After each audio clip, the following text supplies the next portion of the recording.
Engineer Dinesh YouTube channel official ज्ञान बिंदु classes के ऑनलाइन प्लेटफॉर्म पर आप सभी का स्वागत करता हूं। आज हमारी 37वीं क्लास है ना, और 37वीं क्लास के अंदर आज हम पढ़ेंगे ट्रेपेजियम। ट्रेपेजियम को हिंदी में क्या कहते हैं? समलंब चतुर्भुज। समलंब चतुर्भुज, समलंब चतुर्भुज।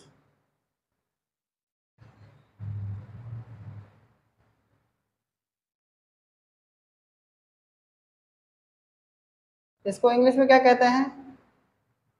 ट्रेपेजियम।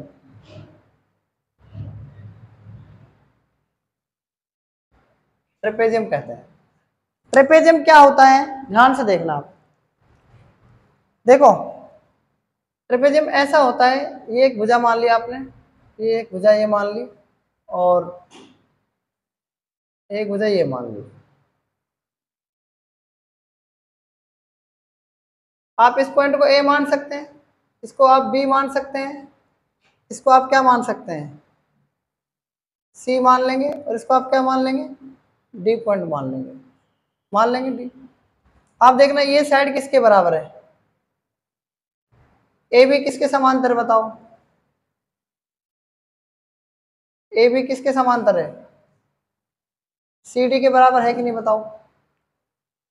ए बी समांतर सी डी है कि नहीं बताओ? और आप मुझे बताओ कि ये जो ए बी है, ये जो ए डी है, ये समांतर है कि बताओ बी सी के? नहीं है ना, ये समांतर, ये समांतर नहीं है। अगर ए बी समांतर सी डी, यानी इसके ये समांतर है ये वाली, और ये वाली इसके समांतर नहीं है, ठीक है, ये इसके समांतर नहीं है, तो ऐसे इसको हम क्या बोलेंगे बताओ? इसको हम क्या बोलते हैं?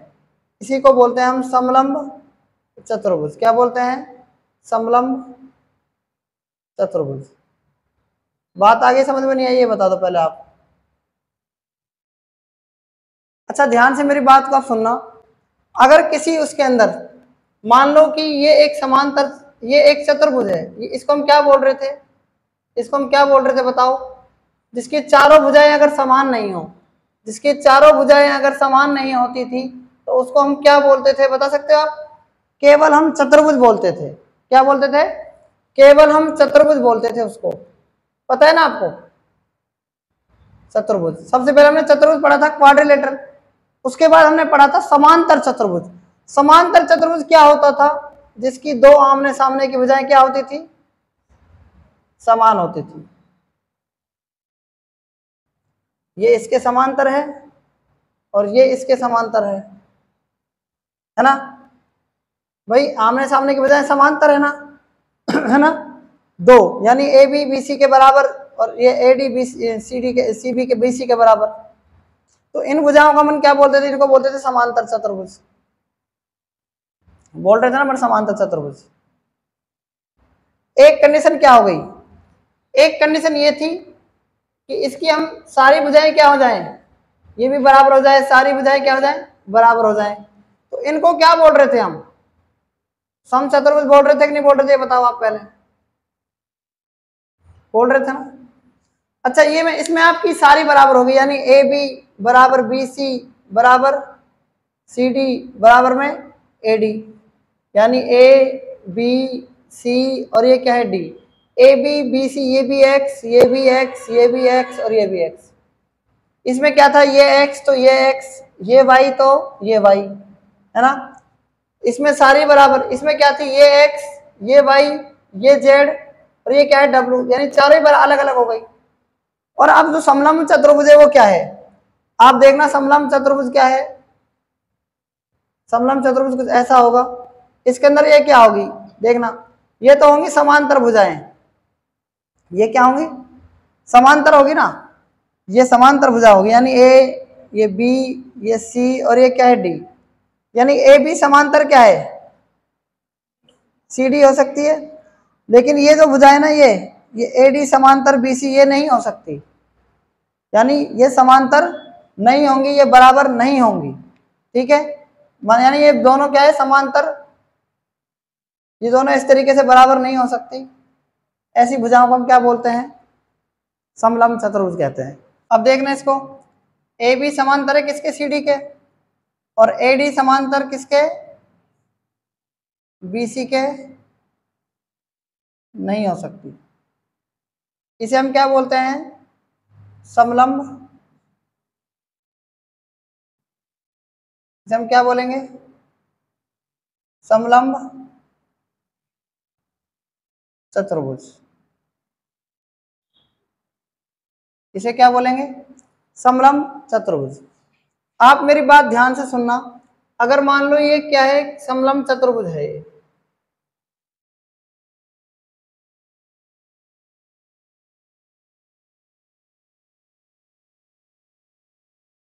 ये क्या है, एक समलंब चतुर्भुज है।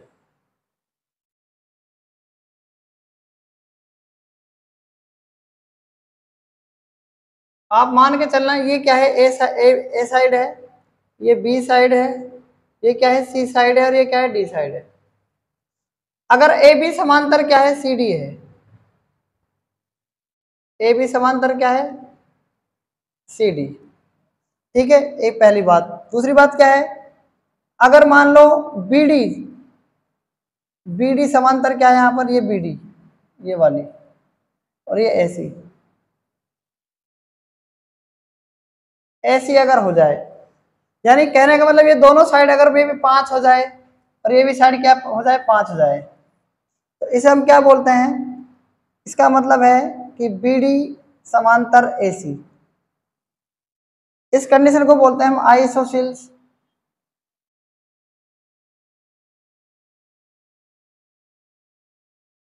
Sales trapezium, trapezium. यानी इसका मतलब क्या होगा, समद्विबाहु, समद्विबाहु समलंब चतुर्भुज।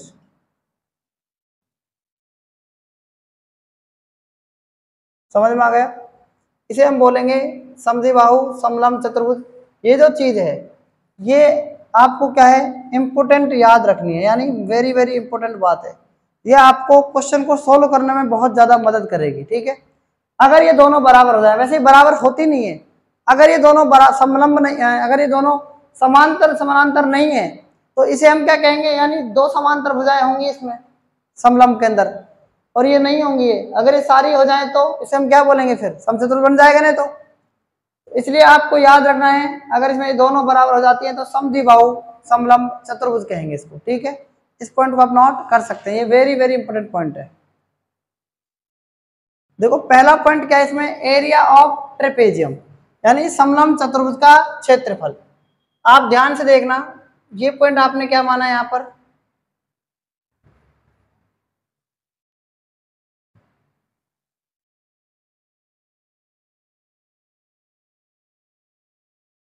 देखना यहां पर,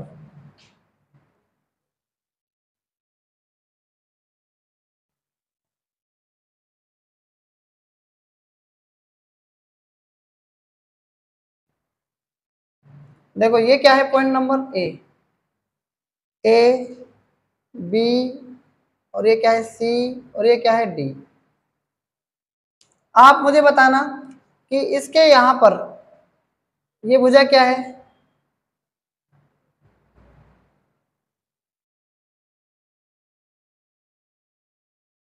ये जो भुजा है इसकी है, ये इनके बीच की क्या है, एच है, यानी ये तरीके से दोनों भुजाओं के, समांतर भुजाओं के बीच की दूरी है एच। यहां से देखना, ये वाली देखना आप, ये भी क्या है, एच। आपने एक डायगोनल मान लिया यहां से यहां तक, ये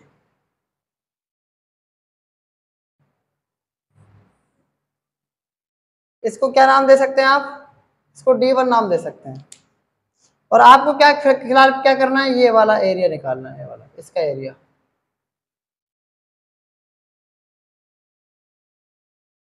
इसका एरिया कैसे निकालेंगे आप,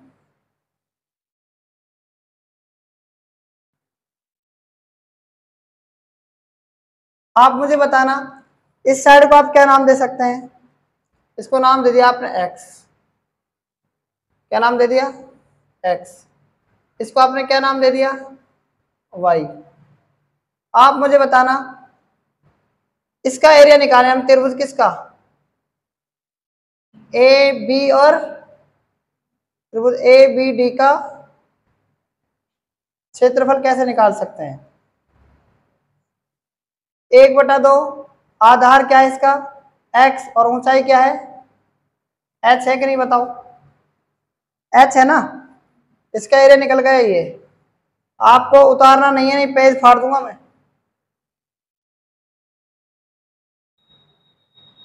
ठीक है, उसके बाद देखना, अब आप ये देखना यहां से यहां तक, ये देखना ये वाला,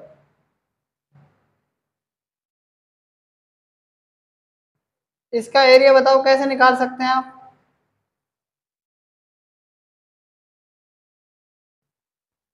आप देखना इसकी अगर आप ऊंचाई निकालना चाहें तो ऊंचाई क्या होगी, ये त्रिभुज क्या है वैसे ये बताओ आप पहले।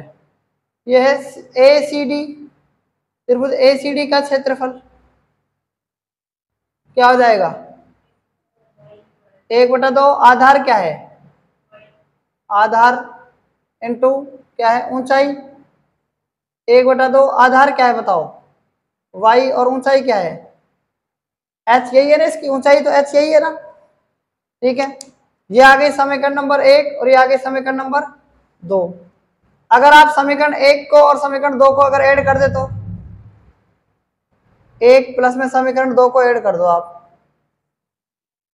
ऐड करने पर क्या बन जाएगा बताओ, ट्रेपेजियम क्या बन जाएगा,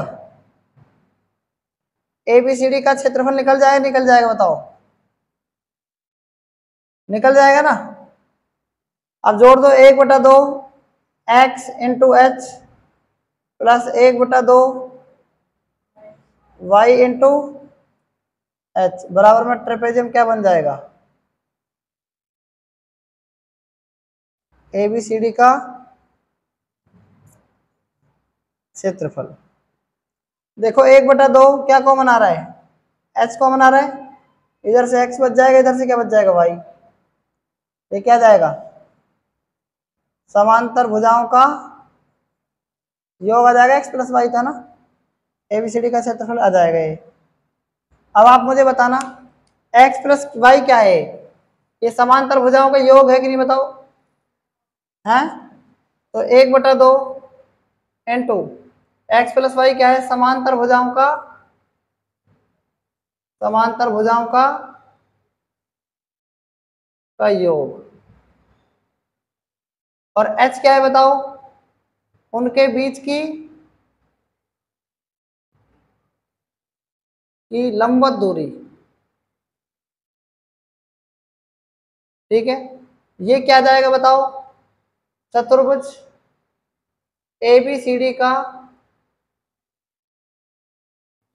क्षेत्रफल क्या जाएगा, चतुर्भुज एबीसीडी का क्षेत्रफल क्या आ गया, 1/2 इंटू समांतर भुजाओं का योग इंटू उनके बीच की दूरी। ये मैंने आपको प्रूफ करके बताया, इसका area 1/2 into X plus Y, और इंटू में क्या होता है एच होता है। ये मैंने आपको प्रूफ करके बता दिया कि इसका एरिया कैसे निकलता है। बात आ गई कि नहीं आगे समझ में बताओ। और समचतुर्भुज का एरिया क्या होगा, 1/2 इंटू विकर्णों का गुणनफल, समांतर भुजाओं, समांतर चतुर्भुज का क्षेत्रफल क्या होगा, बेस इंटू हाइट। ठीक है, और चतुर्भुज का एरिया क्या होगा, ये मैंने आपको बता रखा है हीरोन के सूत्र से, या फिर उनके लंबवत दूरी दे रखी हो यानी परपेंडिकुलर दे रखा हो, और विकर्णों का गुणनफल, विकर्ण अगर दे रखे हो तो। बात आ गई कि नहीं आगे समझ में बताओ। तो इस पॉइंट नंबर 1 को आप नोट कर सकते हैं। देखो पॉइंट नंबर 2 ध्यान से देखना क्या कह रहा है, relation between diagonals and sides in A trapezium, यानी जो समलंब चतुर्भुज है उसकी भुजाओं के बीच और उनके डायगोनल्स के बीच में संबंध।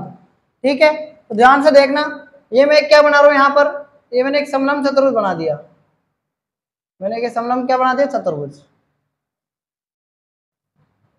इसका नाम मान लिया ए,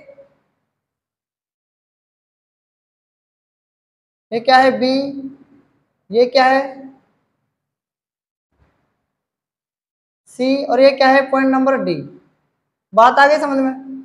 इसको आपने नाम दे दिया ए, इसको नाम दे दिया आपने बी, इसको नाम दे दिया आपने सी, इसकी भुजा का नाम दे दिया डी। ये देखना ये क्या है, यहाँ पर डायगोनल D1 है। ये क्या है, डायगोनल D1, और ये डायगोनल क्या है, D2। ये डायगोनल क्या है, D2 है। इसको आपने इससे मिला दिया, लंब डाल दिया, ये क्या है, H है यहाँ पर, क्या है H। ये भी क्या है यहाँ पर, H। इतनी बात समझ में आ गई होगी आपको। अब आप सबसे पहले देखना ये डायगोनल D1 है, तो D1 में आप ये देखना ये D1 होगा ये पूरा, तो ये वाला आप चतुर्भुज देख रहे हैं, क्या त्रिभुज देख रहे हैं, ये त्रिभुज कौन सा बन रहा है,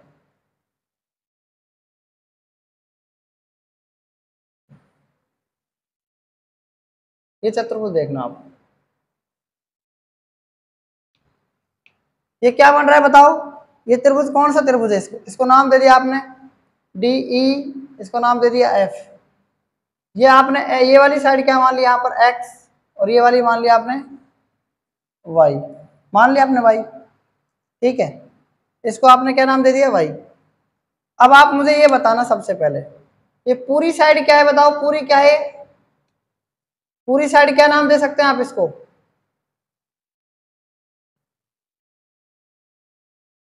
पूरी का नाम क्या है बताया आपको, ए है कि नहीं बताओ, यहां से यहां तक ही तो ए है, ठीक है। तो ये वाली यहां से यहां तक आप बताओ, अगर मैं इस त्रिभुज को लूं यहां से यहां तक, ये वाली, तो ये वाली इसमें y है ना, ये वाली क्या है, y है, तो ये वाली कितनी बच जाएगी बताओ, ये वाली यहां से तक,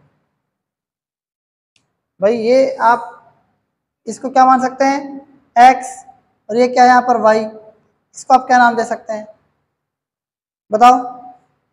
ये पूरी यहां से यहां तक बताओ, ये a थी ना पूरी यहां से यहां तक a, ये पूरी a थी, तो अब देखना आप त्रिभुज में ये लेना डी ई और ए, त्रिभुज डी ई ए में आप बताना ये यहां से यहां तक क्या है ए है, और इसमें ये x चली गई तो ये कितनी बचेगी बताओ, a माइनस एक्स बचेगी कि नहीं बचेगी, यहां से यहां तक ये बच जाएगी ना, a माइनस एक्स यहां से यहां तक है, ये बात आ गई समझ में। भाई पूरी a है, ये x है, तो ये वाली यहां से यहां तक क्या बचेगी, आधार ये समकोण त्रिभुज है ना, इसमें ये बताओ समकोण त्रिभुज DE में देखना कर्ण स्क्वायर कितना है बताओ, कर्ण कितना D1 है ना, यहाँ पर ये डायगोनल D1 है, तो D1 का स्क्वायर बराबर आधार क्या है a माइनस एक्स का स्क्वायर, और लंब क्या है बताओ h का स्क्वायर। आप मुझे बताना है तो ये h है यहाँ पर, ये वाला h, आपने जब ये यहाँ पर DEA लिया, ये वाला त्रिभुज DEA वाला, ये वाला लिया, ये क्या था, इसमें कर्ण स्क्वायर बराबर क्या हो गया, आधार स्क्वायर प्लस में लंब स्क्वायर हो गया ना। अब आप देखना D1 का स्क्वायर ऐसे कैसे ही, और a माइनस एक्स का स्क्वायर भी ऐसे कैसे ही।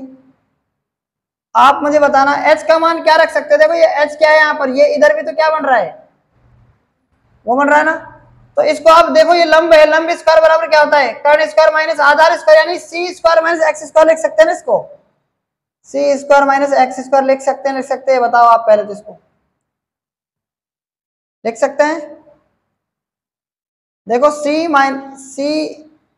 ये जो c है यहाँ पर ये वाला है ना, ये c स्क्वायर यानी कर्ण स्क्वायर बराबर क्या हो जाएगा, यानी ये h के स्क्वायर में आप क्या लिख सकते हैं बताओ, h स्क्वायर को आप क्या लिख सकते हैं, c square minus x square लिख सकते हैं या नहीं लिख सकते, ये बताओ पहले आप, c square minus x square लिख सकते हैं ना, समझ में आ गया ना कैसे लिख सकते हैं, यह आ जाएगी समीकरण नंबर 1, ठीक है। आगे ध्यान दो, D2 का स्क्वायर बराबर, अब देखना D2 क्या है, ये वाला है, इसमें क्या लिख सकते हैं अपन बताओ, क्या लिख सकते हैं, आधार क्या है a माइनस एक्स का स्क्वायर, और प्लस में क्या है h का स्क्वायर, तो अब की बार यहाँ पर ये वाला h है, ठीक है। अब की बार यहाँ पर देखना ये क्या है बताओ, ये क्या है a माइनस वाई है, सॉरी ये क्या है a माइनस का y, क्योंकि ये ले रहे हैं ना अब की बार ये वाला, तो ये वाला क्या है यहाँ पर पूरा a है, तो ये y चला जाएगा तो a माइनस वाई बच जाएगा, और h का मान देखना क्या रख सकते हैं यहाँ पर, a माइनस वाई का स्क्वायर, h का देखना इस h के जगह क्या रख सकते हैं बताओ, कर्ण स्क्वायर माइनस आधार स्क्वायर यानी D square minus Y square. बात आगे समझ में नहीं आई, ये बताओ हाँ या ना? आगे ना बात समझ में? ये आ जाएगी समीकरण नंबर 2। अब समीकरण 1 और 2 को जोड़ दो। समीकरण 1 में 2 को जोड़ने पर 2 को जोड़ दो। जोड़ेंगे कैसे, ध्यान से देखना। d1 का स्क्वायर प्लस d2 का स्क्वायर बराबर में a माइनस एक्स का स्क्वायर प्लस में क्या है सी स्क्वायर माइनस एक्स का स्क्वायर प्लस क्या है a माइनस वाई का स्क्वायर प्लस में क्या है d का स्क्वायर माइनस का y का स्क्वायर। आप देखना आगे यही है ना? आगे देखना d1 का स्क्वायर प्लस d2 का square A square minus plus X square minus 2ax, समझ में आ गया? प्लस सी स्क्वायर माइनस का X square plus A square plus Y square minus 2ay plus D square minus का Y square. किससे क्या काट दो, देखो x से ये x कट जाएगा, ठीक है। और क्या कट रहा है, और क्या कट रहा है बताओ? वाई स्क्वायर से ये वाई स्क्वायर कट जाएगा। और कुछ बच रहा है क्या? और कुछ बच रहा है क्या बताओ? देखना d1 का स्क्वायर प्लस में क्या है d2 का स्क्वायर, क्या है ए स्क्वायर माइनस का 2ax प्लस का क्या है सी स्क्वायर, और ये क्या है ए स्क्वायर, तो इसको मैं 2a स्क्वायर लिख दूं। ए स्क्वायर और ए स्क्वायर को क्या लिख सकता हूँ 2a स्क्वायर माइनस का क्या है 2ax प्लस का सी स्क्वायर माइनस का क्या है 2ay और प्लस में क्या है डी स्क्वायर। सारा हो गए है ना? अब आप देखना यहाँ पर 2a स्क्वायर प्लस का क्या है सी स्क्वायर प्लस का क्या है डी स्क्वायर माइनस का क्या है 2a कॉमन आ जाएगा, तो यहाँ से क्या बच जाएगा x प्लस का y बच जाएगा x प्लस y, ठीक है। तो ये आ जाएगा d1 का स्क्वायर प्लस में d2 का स्क्वायर, तो d1 का स्क्वायर प्लस में d2 का स्क्वायर। आगे देखना क्या है, देखो सी स्क्वायर प्लस क्या है डी स्क्वायर, है ना, इसको आपने आगे लिख दिया 2a स्क्वायर प्लस का, है ना। अब देखना ये माइनस का 2a है और x प्लस वाई को क्या लिख सकते हैं आप, ध्यान से मेरी बात सुनना। ये b है यहाँ पर, ये वाली b साइड है, तो ये भी पूरी क्या हो जाएगी बताओ, ये वाली b हो जाएगी कि नहीं हो जाएगी, यहाँ से तक b हो जाएगी ना। देखो x, देखो b और ये y किसके बराबर है, x plus b plus Y a के बराबर है ना। x plus b plus Y किसके बराबर है, a के बराबर है। तो b इधर को जाएगा तो किसका हो जाएगा, माइनस का हो जाएगा कि नहीं हो जाएगा, बताओ a माइनस b। ये बताओ ये बात आपको समझ में आ गई कि ना आ गई, ये कहाँ से आया ये भाई? अगर ऊपर वाली ये b है, ये समांतर है यहाँ से यहाँ तक, तो ये भी समांतर है ना b। तो ये वाली x, ये वाली y, ये वाली b, तो x plus Y plus b ये सब a के बराबर है कि नहीं यहाँ से यहाँ तक, है ना। तो x plus b plus Y बराबर a लिख सकते हैं, और x प्लस वाई का मान निकालेंगे तो ये b इधर आके माइनस का हो जाएगा। तो इसकी x प्लस वाई की जगह हम क्या लिख सकते हैं, a माइनस का b लिख सकते हैं। अब तो बात समझ में आ गई होगी आपको। आगे देखना d1 का स्क्वायर प्लस में d2 का स्क्वायर बराबर C square plus D square plus क्या जाएगा 2a स्क्वायर, 2a को a से गुणा करेंगे माइनस का 2a square minus 2a square को माइनस b से करेंगे प्लस का क्या जाएगा 2a b आ जाएगा कि नहीं जाएगा, बताओ आप, आ जाएगा। इससे ये कैंसिल हो जाएगा कि नहीं हो जाएगा। तो देखना d1 का स्क्वायर प्लस में d2 का स्क्वायर क्या आ गया सी स्क्वायर प्लस डी स्क्वायर और प्लस में क्या आ गया 2ab। यही प्रूव करवाना था कि बताओ, प्लस d2 का स्क्वायर, यही आपको क्या करना था, प्रूव करना था, ठीक है। तो कहने का मतलब क्या रिलेशन होता है इन दोनों के बीच, आप यहाँ पर ये बात वेरी वेरी इंपॉर्टेंट है और ये बात को आप नोट कर सकते हैं। आप याद कैसे रखेंगे, अगर विकर्णों का स्क्वायर है ना, दोनों विकर्णों का स्क्वायर और जो समांतर भुजाएं हैं, तो समांतर भुजाएं हैं वो कौन कौन सी है बताओ, वो कौन कौन सी हैं, ए है और ये क्या है बी है, दोनों को 2 से गुणा कर दो इन दोनों को, और इसमें इसका स्क्वायर और इसका स्क्वायर करके इनको जोड़ दो। बात आ गई समझ में। तो विकर्णों के वर्गों का योगफल किसके बराबर हो जाएगा, समांतर भुजाओं का दुगना, समांतर भुजाओं के दुगना और उनका जोड़ देंगे अपन क्या, जो ए समांतर भुजाएं उनके वर्गों का योग इसमें ऐड कर देंगे तो आ जाएगा इन दोनों विकर्णों के बीच और इनकी भुजाओं के बीच का संबंध आ जाएगा, यानी रिलेशन होता है इसके बीच में। तो ये बात हम आगे चल के सीखेंगे कि इसके ये क्वेश्चन के अंदर ये बात सीखेंगे कि ये कहाँ काम आएंगे। ठीक है, तो इस पॉइंट नंबर 2 को भी आप नोट कर सकते हैं।